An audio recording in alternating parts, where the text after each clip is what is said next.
The American empire is coming to an end.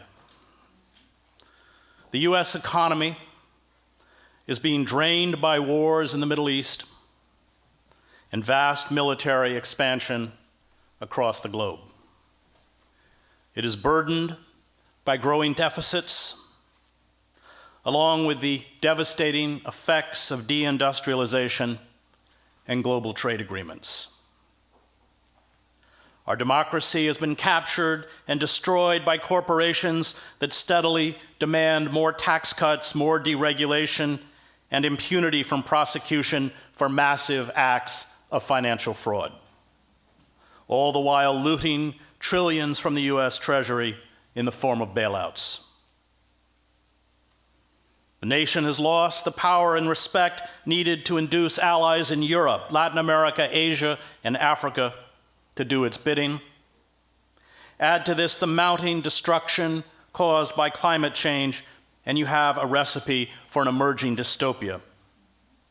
Overseeing this descent at the highest levels of the federal and state governments is a motley collection of imbeciles, con artists, thieves, opportunists, and warmongering generals. And yes, I am also speaking about the Democratic Party.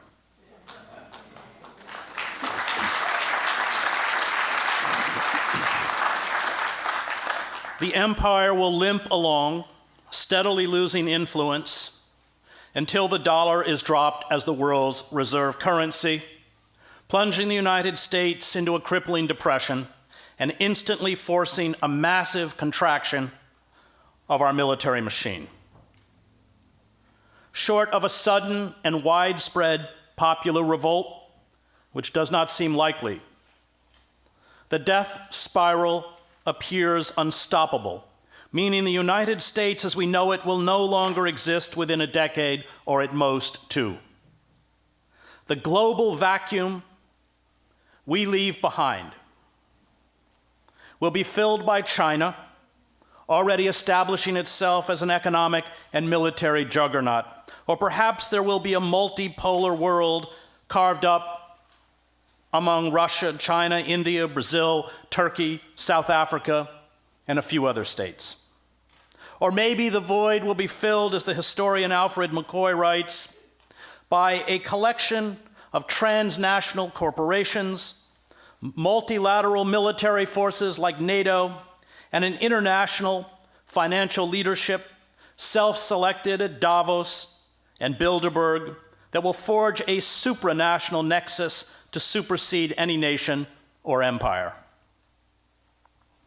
Under every measure, from financial growth and infrastructure investment to advanced technology, including supercomputers, space weaponry, and cyber warfare, we are being rapidly overtaken by the Chinese. In April 2015, the US Department of Agriculture predicted that the American economy would grow by nearly 50% over the next 15 years, while China's economy is predicted to triple and come close to surpassing America's by 2030. China became the world's second largest economy in 2010, the same year it became the world's leading manufacturing nation, pushing aside a United States that had dominated the world's manufacturing for a century. The Department of Defense issued a sober report. At our own peril, DoD risk assessment in a post-primacy world. It found that the US military, and I quote, no longer enjoys an unassailable position versus state competitors, and it no longer can automatically generate consistent and sustained local military superiority at range. McCoy predicts the collapse will come by 2030. Empires in decay embrace an almost willful suicide, blinded by their hubris and unable to face the reality of their diminishing power. They retreat into a fantasy world where hard and unpleasant facts no longer intrude. They replace diplomacy multilateralism, and politics, with unilateral bombastic threats and the blunt instrument of war. This collective self-delusion saw the United States make the greatest strategic blunder in its history, one that sounded the death knell of the empire, the invasion of Afghanistan and Iraq. The architects of the war in the George W. Bush White House and the array of useful idiots in the press and academia who were cheerleaders for it knew very little about the countries being invaded, were stunningly naive about the effects of industrial warfare, and were blindsided by the ferocious blowback. They stated and probably believed that Saddam Hussein had weapons of mass destruction, although there was no valid evidence to support this claim. They insisted that democracy would be implanted in Baghdad and spread across the Middle East. They assured the public that US troops would be greeted by grateful Iraqis and Afghans as liberators. They promised that oil revenues would cover the cost of reconstruction. They insisted that bold and quick military strikes, shock and awe, would restore American hegemony in the region and dominance in the world. But it did the opposite. As Zbigniew Brzezinski noted, this unilateral war of choice against Iraq precipitated a widespread delegitimation of US foreign policy. Historians of empire call these military fiascos a feature of all late empires, micro-militarism. The Athenians engaged in micro-militarism when during the Peloponnesian War they invaded Sicily, suffering the loss of 200 ships and thousands of soldiers and triggering revolts throughout the empire.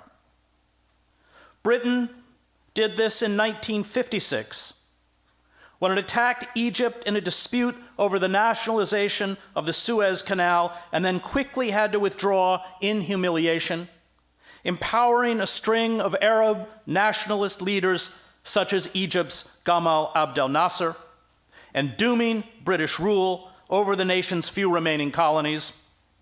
Neither of these empires recovered.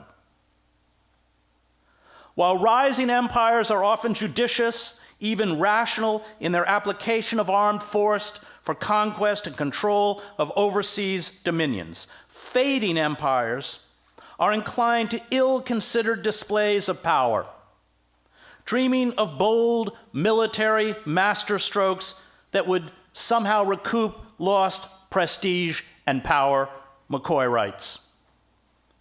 Often irrational, even from an imperial point of view, these micro-military operations can yield hemorrhaging expenditures or humiliating defeats that only accelerate the process already underway. But empires need more than force to dominate other nations. They need a mystique. This mystique, always a mask for imperial plunder, repression, and exploitation, seduces some native elites who become willing to do the bidding of the imperial power or at least remain passive. And it provides a patina of civility, even nobility, to justify to those at home the costs in blood and money needed to maintain empire. The parliamentary system of government that Britain replicated in appearance in its colonies, and the introduction of British sports such as polo, cricket, and horse racing, along with the elaborately uniformed viceroys and the pageantry of royalty, were buttressed by what the colonials said was the invincibility of their navy and their army. And England was able to hold its empire together from 1815 to 1914 before being forced into a steady retreat. America's high-blown rhetoric about democracy, liberty, and equality, along with basketball, baseball, and Hollywood, as well as our own deification of the military, entranced and cowed much of the globe in the wake of World War II. Behind the scenes, of course, the CIA used its bag of dirty tricks to orchestrate coups, fix elections, and carry out assassinations, black propaganda campaigns, bribery, blackmail, intimidation, and of course, torture. But none of this works anymore. The photographs of physical abuse and sexual humiliation imposed on Arab prisoners at Abu Ghraib inflamed the Muslim world. It fed al-Qaeda and later ISIS with recruits. The assassination of Osama bin Laden, he was unarmed, it's called assassination, and a host of other jihadist leaders, including the US citizen Anwar al-Awlaki, openly mocked the concept of the rule of law. The hundreds of thousands of dead and millions of refugees fleeing our debacles in the Middle East, along with a near constant threat from militarized aerial drones, exposed us as state terrorists. We have replicated in the Middle East the US military's penchant for widespread atrocities, indiscriminate violence, lies, and fatal miscalculations that led to our defeat in Vietnam. The brutality abroad is matched by a growing brutality at home. Militarized police gun down mostly unarmed, poor people of color, and fill a system of penitentiaries and jails that hold a staggering 25% of the world's prisoners, although Americans represent only 5% of the global population. Many of our cities are in ruins. Our public transportation is in shambles. Our educational system is in steep decline and being privatized. Opioid addiction, suicide, mass shootings, depression, and morbid obesity plague a population that has fallen into profound despair.